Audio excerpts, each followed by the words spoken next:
Good evening. It's hard enough for the adult psyche to process. A bright young teacher brutally killed, allegedly by a 14-year-old student. Colleen Ritzer was laid to rest today, 5 days after her body was discovered in a wooded area behind Danvers High School.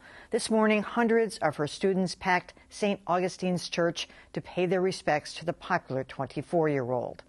The school district brought in grief counselors to help students cope with the loss. The same was done in Newton earlier this month after 2 students committed suicide less than 2 weeks apart. My first guest was one of those counselors. Larry Berkowitz is the director of the Riverside Trauma Center. Welcome, Larry. Hi, Emily.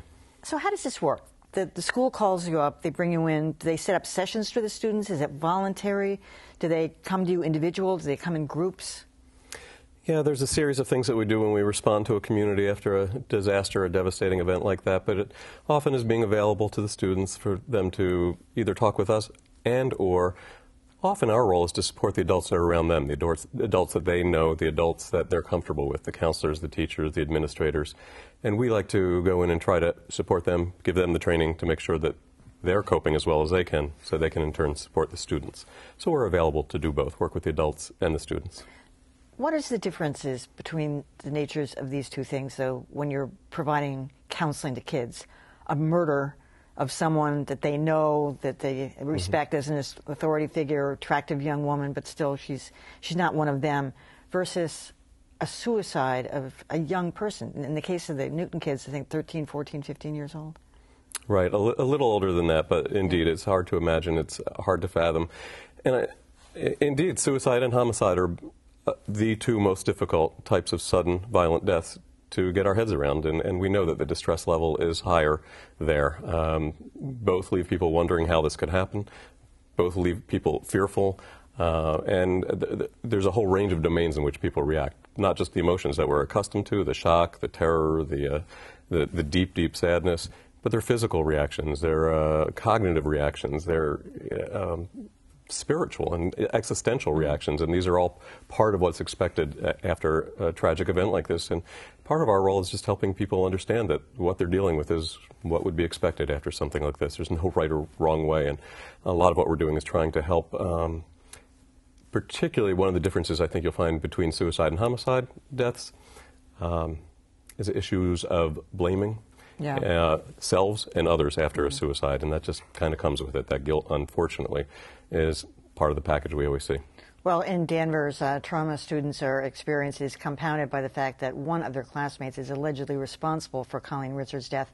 My next guest has made a career trying to understand what drives people to commit such horrible acts. And that's the thing. Robert Mendoza is a forensic psychologist. Robert, I mean, many of these students knew this kid, and they must be projecting themselves. What was in his mind? Could I be like that? What would drive somebody to do that kind of thing? How do you provide those kinds of answers?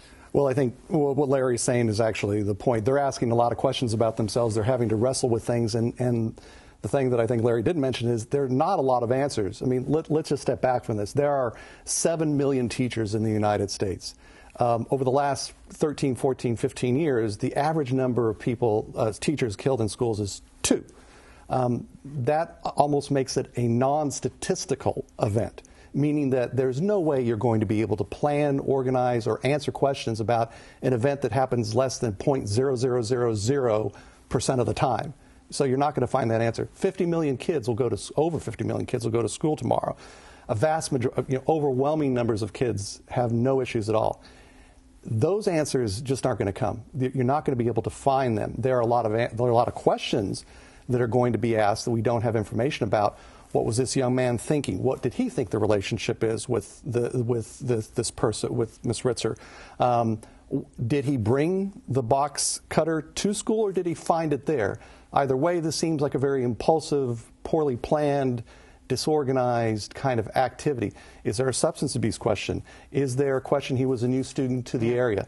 What was his life like, his relationship with his family? I guess the family divorced, his mother divorced the father in 2001. And according to those documents, there was abuse in the home, alcohol in the home. There are a lot of questions that you can ask. The problem is, even if you answer all those questions, you're not going to get to explain an event that statistically doesn't happen. Here's the one thing we could do. of the 2 teachers a year that die, there are almost 1 million that are assaulted a year, some requiring a doctor's care or not. Now that you can do something about. That's a statistic you can work with. So the suggestion is use risk analysis and things that we do to help inform how to deal with those numbers. Don't try and deal with something that statistically is impossible to deal with. If I told you that, disease rates were 0.00004%, you'd say we cured the disease. That's where we're at now. Schools are overwhelmingly the safest place. Unfortunately, there were 2 inside of 7 days. There was one. Sure. Absolutely. Nevada. But there's nothing that we can do to go back and explain this. Lots of questions to be asked, good questions that need to be asked. But I don't know that we're going to solve those problems at all. There are lots of questions about this young man, obviously, that we know nothing about. Well, Larry, what kinds of questions do the students ask? What are the first things that come to their minds? Well, often, how could this happen? How could they do that? If you're talking about a suicide death, that's one of the biggest questions. How could somebody do that? Some fears about, could I ever get that way? Yeah. Could something like this ever happen to me? What we try to explain, particularly around the issue of suicide, is that it's a very complex issue. Oftentimes, I think that particularly younger people assume that it's something simple has happened, one event.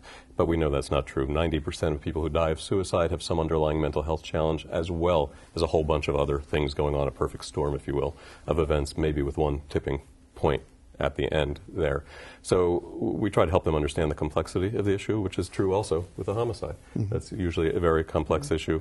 Often in the moment, it may seem impulsive, but there's a lot underlying both of these. A lot of your job is comforting the parents because they have fears that of course, the copycat or their kid could be in trouble, and these things happen so impulsively that you don't know. So we're trying. And the other is, even if we find out in an analysis, a post hoc analysis, we look back and say, look, here's this factor and this factor and this factor that emerged from this, what appears to be a disorganized mosaic. And we say, look, here are some things that we could point to. The problem is they won't necessarily help inform the next one. It sounds by all accounts that Danvers, the school system, had a program in place to help transitioning students. Yeah. It sounds like he was a member and a quality member of the junior varsity soccer team. It sounds like his friends were engaging him. They weren't bullying him. It sounds like whatever occurred happened inside the mind of this young man rather than a set of circumstances outside that the school system or frankly anyone else could have known. So even if we know what happens inside his mind, it's not going to necessarily, and this is hard for us to hear and hard for you to tell people, it necessarily won't prevent the next event from happening. Although the difference may be with suicide, Bob, that suicide's different. We may be able to recognize some of the warning signs a little earlier or help. Often there's conversation. We particularly want young people to be alert and let a trusted adult know if they're picking up on worries about a peer. All right, very grim. Larry Berkowitz and Robert Mendoza, thanks so much.